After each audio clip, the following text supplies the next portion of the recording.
The night air inside the cabin was colder than the prairie winds outside. Clara lay on the floorboards, her body curled inward as if trying to protect itself from a world that had already taken too much. Each inhale felt jagged, her lungs catching against broken ribs that protested even the smallest movement. The wood beneath her cheek was rough, splintered as though it too had absorbed the violence of the place. The floor was not just a surface, it was a witness. Every drop of blood, every muffled sob, every heavy footstep of her brother Jeremiah had been pressed into its grain. Psychologist Judith Herman, in her work Trauma and Recovery, describes how environments of abuse transform into prisons of memory. They do not simply contain suffering, they radiate it back into the body, making every corner a reminder of pain. For Clara, the cabin was not home. It was a coffin where she was forced to breathe. Her ribs, cracked from Jeremiah's last explosion of rage, were both injury and metaphor. They were a testament to the invisible fractures within her spirit, fractures that no one outside could see. Trauma, as Bessel van der Kolk writes in The Body Keeps the Score, does not vanish into the past. It lingers in the body, encoded into breath, posture, heartbeat. Clara's body, bent and broken, was speaking the truth her lips could no longer carry. She whispered once into the dark, "My ribs are broken." But the words were not just about bones. They were about every betrayal she had endured since their father's death. Every silence, every bruise, every hope smothered by her brother's anger. The phrase was confession, lament, and prophecy all at once. And yet, beneath the physical agony, there was something else, something Jeremiah could not touch. It was faint, like the last ember clinging to life at the bottom of a dying fire, a will, a refusal, a spark of spirit that said, "You are not finished yet." Because the paradox of pain is this: it breaks the body, but it can also reveal the deepest proof of life. Clara's ribs were broken, yes, but the spirit inside her was already whispering of a horizon she had not yet seen. Her body lay pinned to the floorboards, but the question remained: was this the place she would die, or the place from which she would finally rise? Jeremiah's transformation. Protector to predator. There was a time when Jeremiah's presence meant safety. Clara remembered it faintly. Him standing between her and their father's tempers, his hand steady on her shoulder, his voice softening the edges of a world already sharp with loss. His eyes back then were pale blue, warm like their mother's, filled with a kind of tenderness that promised, "I will not let harm reach you." But grief has a way of reshaping men, especially when it festers without release. After their father's death, Jeremiah carried his pain not in words, not in tears, but in whiskey. The bottle became his confessional, and the silence between drinks became a breeding ground for rage. Slowly, the warmth drained from his eyes until they were no longer windows to a brother's love, but mirrors reflecting only emptiness. The transformation was terrifying because it was gradual. One day his anger was only a slammed door, the next it was a shove, and eventually it became fists and fury. The shift from protector to predator left Clara disoriented, like watching a familiar landmark dissolve into mist. The very person who once shielded her had now become the source of her deepest fear. Psychologist Kathy Spatz-Widham's landmark study in 1989 revealed how cycles of abuse often continue across generations, passing like an inheritance no one wants. A child raised in violence often grows to reenact it, not because cruelty is natural, but because pain unexamined turns toxic. Jeremiah's descent was not simply personal, it was part of a larger tragedy, one that has repeated across families and centuries. Cinematic parallels echo this truth. In There Will Be Blood, Daniel Plainview begins as a man of ambition, but as obsession consumes him, he becomes something monstrous, hollowed out by greed and rage. Jeremiah's transformation followed a similar path, not sudden, but corrosive. Each night with the bottle, each suppressed grief, carved away another layer of humanity. For Clara, this change was more devastating than the blows. Losing the brother she once trusted was a betrayal far sharper than broken ribs. She now lived with a man who wore her brother's face, but carried none of his soul. And so the cabin, once their shared refuge after their father's passing, became Clara's cage. But the worst part was not the pain itself. It was the silence before it, the quiet that made her wonder not if harm would come, but when. The quiet terror of violence. Jeremiah did not need to shout to terrify Clara. His silence was worse than rage. The moments before his hand struck were the longest. The pause, the pacing, the sound of the whiskey bottle setting down on wood. In those seconds, Clara's heart raced faster than any scream could summon. Violence announced itself not with volume, but with absence. The human mind is wired for survival, but trauma rewires it into overdrive. Clara lived in what psychologists call hypervigilance. Every creak of the floorboards, every subtle shift in Jeremiah's breathing became a signal of danger. Her body prepared for attack before it came. She flinched at shadows long after blows had landed. Neuroimaging studies by Rauch et al. 2000 show how survivors of trauma have heightened activity in the amygdala, the brain's alarm center. The system designed to protect them becomes hypersensitive, firing even in moments of quiet. For Clara, Jeremiah's silence wasn't relief. It was thunder before the storm. Her body, bruised and battered, was locked in a state of permanent anticipation. Bessel van der Kolk's The Body Keeps the Score explains that trauma lingers not just in memory, but in the very tissues of the body. Clara's ribs carried Jeremiah's rage, but her posture carried years of bracing for the next strike. Every breath, shallow and hesitant, testified that survival was a full-body effort. The cruelty of Jeremiah's violence wasn't only in the pain it inflicted, it was in how it stole time. Clara could no longer trust the present moment. She lived suspended between past assaults and the certainty of future ones. This is the essence of psychological captivity. The world narrows to fear, and every second becomes a waiting room for pain. Cinematic echoes of this truth emerge in The Shining. Jack Torrance's menace is not terrifying because he shouts, but because his quiet stares and unpredictable stillness leave the viewer bracing for inevitable eruption. Clara lived her own version of that, each day a horror film with no ending credits.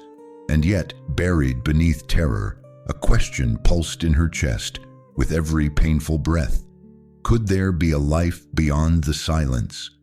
The fear was constant, suffocating, but it could not extinguish the faint spark beginning to burn in her, an ember of defiance whispering that escape, however impossible, might be her only salvation. The birth of hope amid despair. Hope rarely arrives with a trumpet. Sometimes it begins as a whisper, so faint it feels almost like imagination. For Clara, that whisper came one night when the cabin walls still hummed with Jeremiah's rage. Her ribs ached, her body trembled, but in the quiet that followed she felt something stir inside her.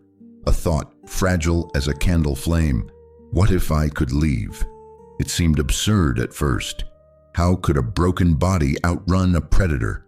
How could a woman raised in fear step into a wilderness where even healthy men struggled to survive? And yet, absurdity is often where hope begins. It doesn't ask whether survival is practical. It asks whether survival is possible. Psychiatrist Viktor Frankl, who endured the concentration camps of Auschwitz, wrote in Man's Search for Meaning that hope and meaning are not luxuries, they are lifelines. Even in the harshest conditions, those who could envision a life beyond suffering found within themselves a resilience that astonished the world. Clara, though she may never have read Frankel, was living his truth. She remembered the sound of the prairie winds outside the cabin, carrying with them not only cold, but also freedom. She thought of her mother's voice, gentle and unwavering, telling her once that the world was bigger than cruelty, that kindness still existed, even if hidden. The memory returned now like a secret map tucked inside her heart. Her decision was not loud. There was no grand declaration, no cinematic moment of resolve. Instead, it was the smallest of choices: to hold on, to imagine a different horizon, to believe that the life she had endured need not be the life she continued. In The Revenant, a battered Hugh Glass drags his broken body across frozen wilderness, driven only by the instinct to keep moving. Clara's situation was not so different. Each painful breath was proof she was still alive, and as long as life remained, there was a chance, however slim, for change. Clara did not know when or how or even if she could succeed, but she knew one thing with certainty: she could no longer surrender to despair. Even if it was only a flicker, hope had been born, and once lit, it demanded to grow. The escape through wilderness, pain as companion. The night Clara finally stepped beyond the cabin walls, the air struck her like a baptism, sharp, cold, alive. Each movement sent knives of pain through her ribs, but the ache was strangely clarifying. Every breath reminded her, "You are still here, you are still alive." She carried no food, no coat thick enough for the prairie winds, and no certainty of where the dirt path beneath her feet might lead. What she carried instead was pain. It clung to her like a shadow, but in its own brutal way, it became her companion. Each sharp inhale was proof that her body still resisted collapse. Pain had become not just torment, but evidence of survival. The wilderness stretched indifferent around her, the moon-lit skeletal trees, their branches clawing at the sky. Coyotes howled in the distance, voices both haunting and liberating. Unlike Jeremiah, the wilderness did not strike her from malice. It simply existed. The difference was profound. Cruelty is intentional, nature is not. And in that indifference, Clara felt a strange kind of freedom. Psychologists have long noted that survivors of abuse often mistake danger for normalcy because cruelty has been the rhythm of their lives. But here, in the vast silence of the prairie, Clara felt a rhythm of a different kind. For the first time in years, she was not bracing for footsteps on creaking floorboards. She was bracing only against the wind. Still, the body has limits. After hours of stumbling forward, each step became heavier, slower, more uncertain. Her vision blurred and her chest burned with every breath. This was the midway dip, the dark valley where resolve wavers, where freedom feels like a mirage. She wondered, had she traded one death for another? Would her body collapse beneath the same sky that had promised escape? And yet, even here, something in her pressed forward. Perhaps it was the echo of her mother's voice. Perhaps it was the ember of hope she had kindled. Or perhaps it was simply the primal instinct to keep moving. Her body faltered, knees buckling against the frozen earth. She collapsed, face to the dirt, lungs gasping for air. Above her stretched a vast prairie sky, endless and merciless. She wondered in that final flicker of consciousness, was this freedom or was this the end? Collapse beneath the prairie sky. The prairie at night was a vast cathedral of silence. Stars burned cold above Clara, so many and so bright that they made her feel both infinitely small and strangely infinite. Her breath, ragged and shallow, echoed in her own ears, as if her ribs were cages barely holding her soul in place. And then her legs gave way. She fell hard into the dirt, her palms scraping against stones, her body folding in on itself like paper crumpled by unseen hands. The pain was white-hot, searing through her chest until the world blurred at the edges. She did not fight it this time. Exhaustion wrapped around her like a shroud. She lay still, staring up at the immensity of the sky. In that moment, Clara realized something strange. Collapse did not feel like defeat. It felt like release. For years, every muscle in her body had been clenched in resistance, bracing against fists, against words, against silence. Now, sprawled beneath the stars, she felt herself loosen. She had escaped the cabin. She had outrun the cycle, if only for one night. And if this was where her life ended, it would not be in chains, but beneath the vast sky of freedom. Philosopher David Whyte, in The Heart Aroused, reminds us that despair and possibility often dwell side by side, that to collapse is not always to surrender, but sometimes to touch the deepest truths of being human. Clara's collapse was more than exhaustion. It was a threshold. Images from her childhood fluttered through her fading vision. Her mother's smile, her father's strong but weary hands, Jeremiah before the bottle had stolen him away.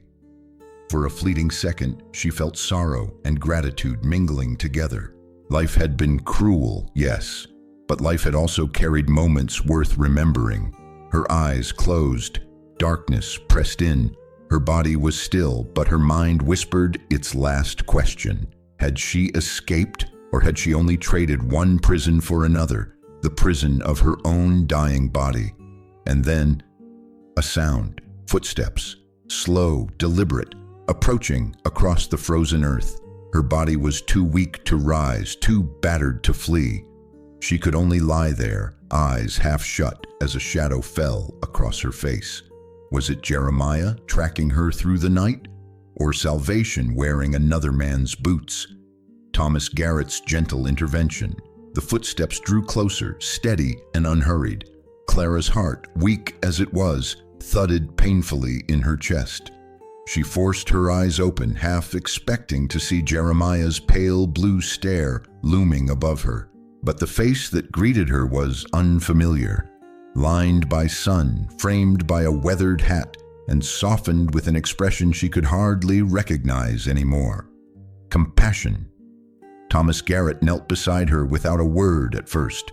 His presence was measured, careful, as though he understood instinctively that sudden movement could terrify a creature already beaten down. He reached out, then paused, allowing Clara the space to flinch or withdraw. She didn't move. Not because she trusted him, but because she had no strength left to resist. Finally, his voice broke the silence, low, steady. "You're hurt. Let me help. No demand, no accusation, just an offering." For Clara, it was almost unbearable to be spoken to without contempt, to be touched without violence. It stirred something she thought long dead. Jeremiah's hands had always been weapons. Thomas's hands were different, slow, steady, asking permission even in silence. The Wild West was not known for kindness. It was a place of survival, of men who carved their will into the land with blood and grit.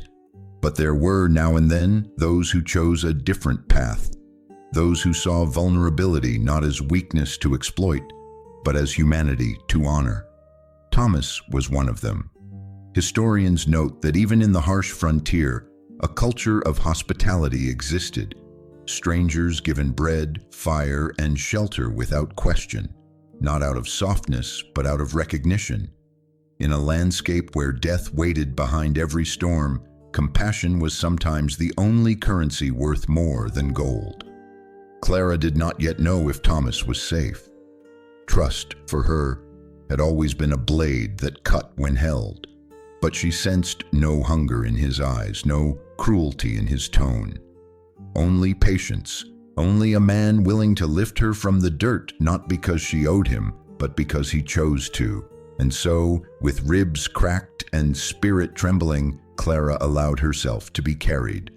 For the first time in years, she felt herself move not into deeper darkness, but into the faint possibility of light. The sanctuary of the cabin. Thomas's cabin stood at the edge of the prairie, a modest structure of rough-hewn logs and weathered timbers. From the outside, it looked no different than countless other dwellings scattered across the frontier. But to Clara, limping, broken, and hollowed out by fear, it was unlike anything she had ever known. The moment Thomas pushed open the door, warmth greeted her. Firelight flickered against walls lined with shelves, quilts draped across chairs, the scent of wood smoke and pine lingering in the air.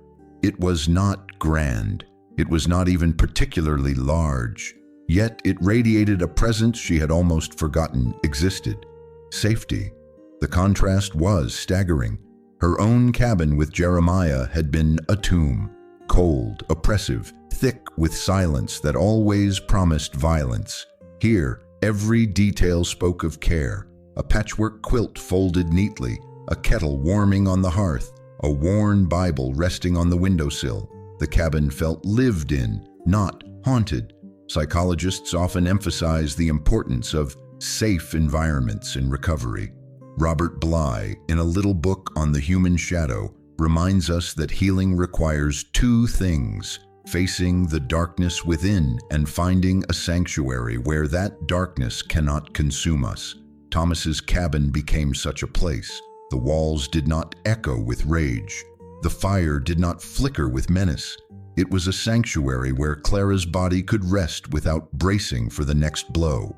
For the first time in years, she sat without fear of footsteps behind her. She listened to the crackle of firewood instead of the slam of a whiskey bottle. Her breath, though still shallow from broken ribs, began to match the steady rhythm of the flames. The Wild West was not gentle. It was harsh, unforgiving, often merciless. And yet, within that wilderness, this cabin stood as proof that gentleness could still survive. In literature and film alike, sanctuaries are never just settings.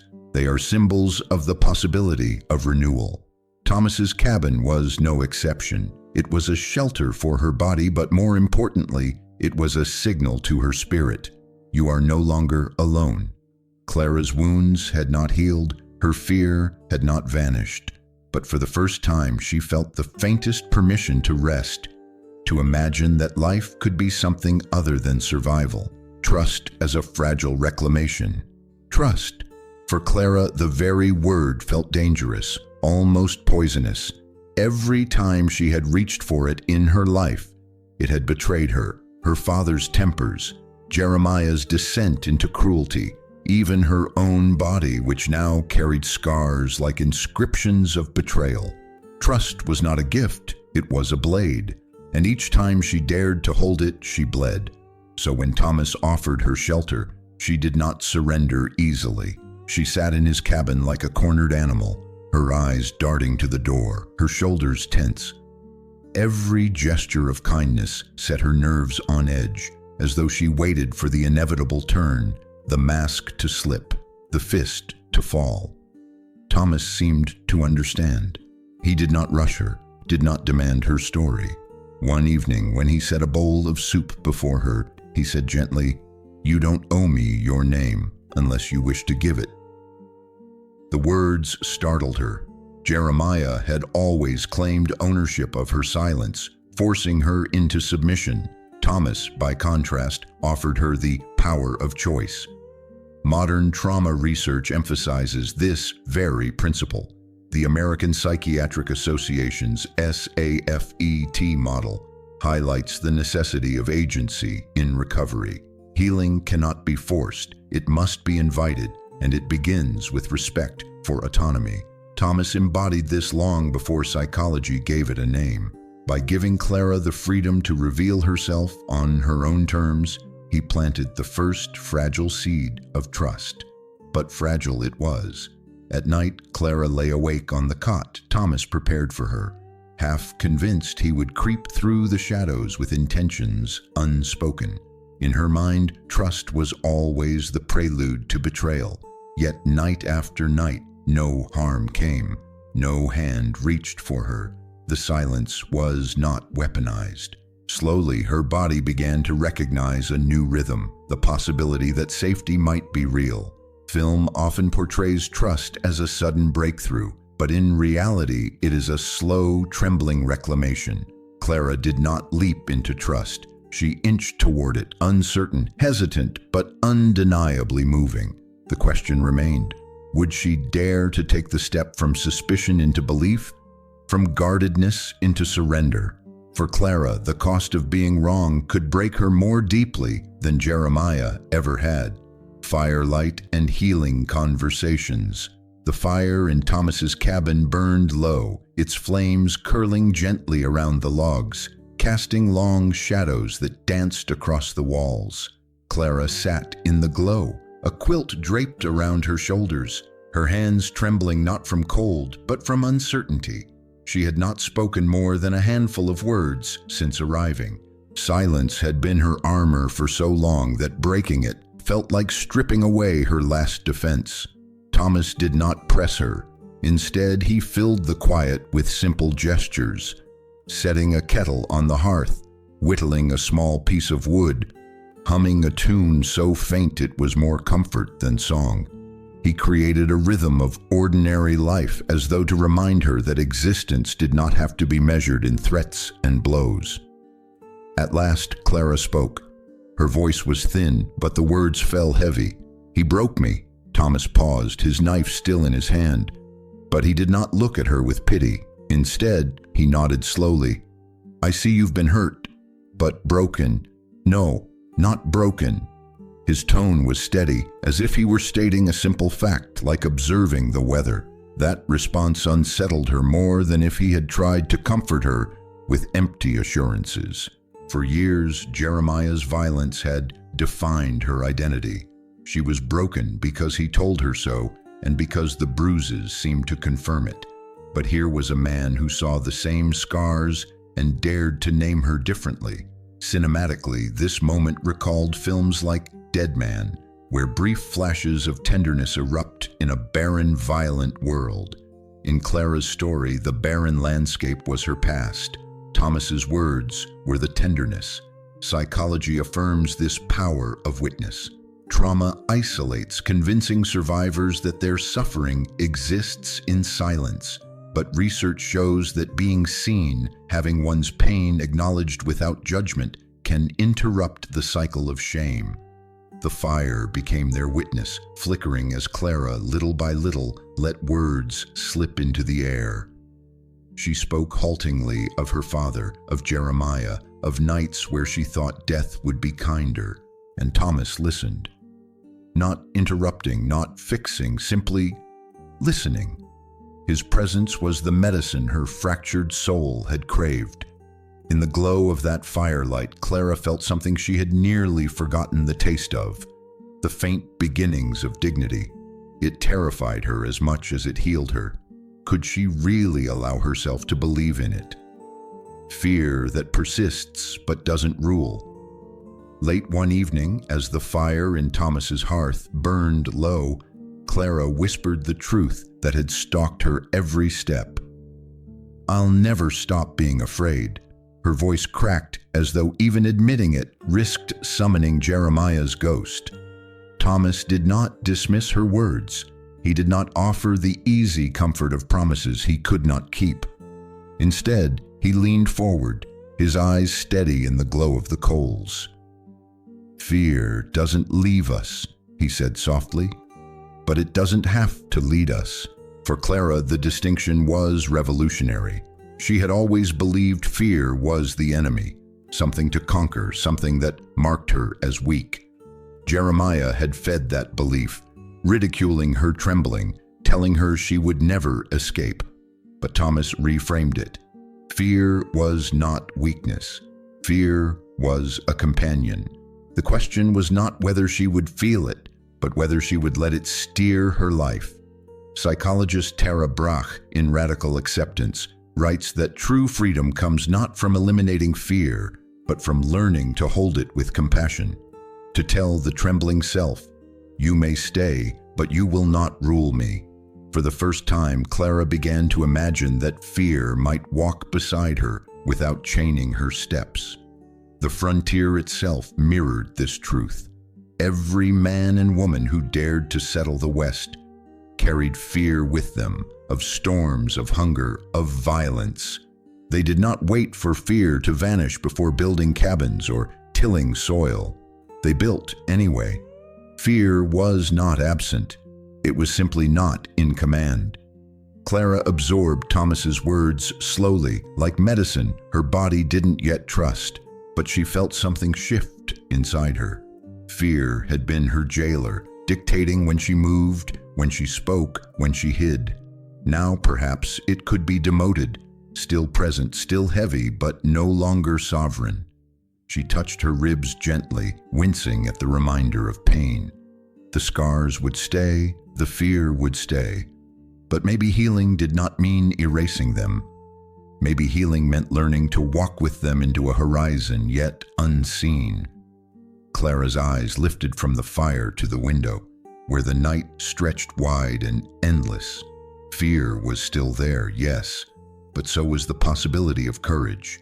And for the first time, she wondered which voice she would choose to follow. From broken ribs to an unbroken horizon, the day came quietly, with no dramatic announcement, only the soft rustle of wind across the prairie.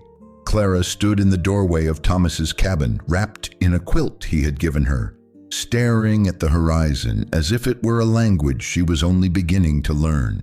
Her ribs still ached with every breath. Her body still bore bruises that painted her skin in fading purples and blues. But she was upright, she was breathing, and she was no longer caged. The prairie stretched wide before her, an endless sweep of grass and sky that seemed to whisper both promise and danger. For most of her life, the vastness had frightened her. The cabin where Jeremiah ruled had felt like the only certainty, even if it was a prison. But now, as she stepped onto the porch, she realized that freedom was supposed to feel frightening. Fear was not a warning to retreat. It was proof she had stepped beyond the known. Psychologists often describe recovery as non-linear, a spiral instead of a straight path. Clara understood this now. Healing did not erase the fear, nor did it erase the past. Her ribs would never be quite the same. Her memories would always linger. But healing was not about erasure. It was about expansion, about letting new experiences grow alongside the scars. The prairie symbolized that expansion. What once looked like emptiness now shimmered with possibility. Each blade of grass, each gust of wind reminded her of choices she could now make for herself. She was no longer Jeremiah's shadow, no longer defined by his rage. She was Clara, scarred, yes, but unbroken where it truly mattered. Thomas stepped outside behind her, silent as always, not to lead her or to bind her, but simply to stand beside her. And in that quiet solidarity, Clara understood that survival was not the end of her story. It was the beginning.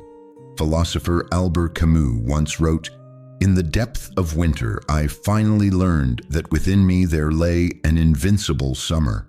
Clara embodied that truth now. Her ribs were broken, but her spirit had grown bones no fist could ever shatter.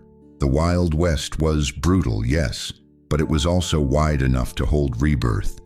And beneath its endless sky, Clara took her first true breath of freedom.